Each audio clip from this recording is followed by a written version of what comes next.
أعوذ بالله من الشيطان الرجيم. بسم الله الرحمن الرحيم. يا أيها الناس اعبدوا ربكم الذي خلقكم والذين من قبلكم لعلكم تتقون. الذي جعل لكم الأرض فراشا والسماء بناء وأنزل من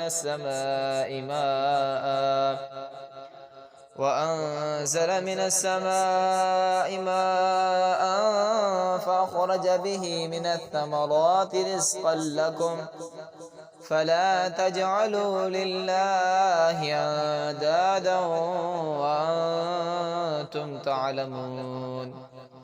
وإن كنتم في ريب مما نزلنا على عبدنا فأتوا بسورة من مثله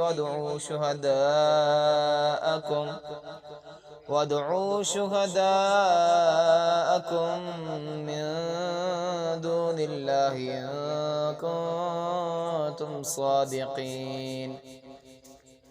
فإن لم تفعلوا ولن تفعلوا فاتقوا النار التي وقودها الناس والحجارة أعدت للكافرين.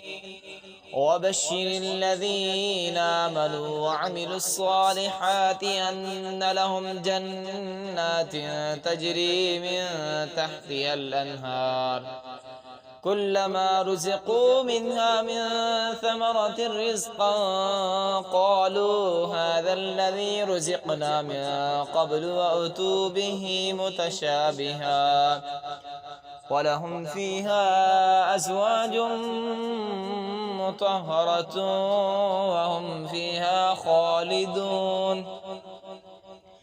إن الله لا يستحيي أن يضرب مثلا ما بعوضة فما فوقها فأما الذين آمنوا فيعلمون أنه الحق من ربهم وأما الذين كفروا فيقولون ماذا أراد الله بهذا مثلا يضل به كثيرا ويهدي به كثيرا وما يضل به إلا الفاسقين الذين ينقضون عهد الله من بعد ميثاقه ويقطعون ما أمر الله به أن يوصل ويفسدون في الأرض أولئك هم الخاسرون.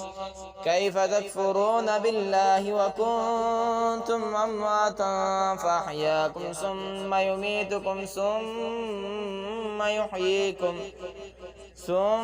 يحييكم ثم إليه ترجعون. هو الذي خلق لكم ما في الأرض جميعا ثم استوى إلى السماء فسواهن 7 سماوات وهو بكل شيء عليم. صدق الله العظيم.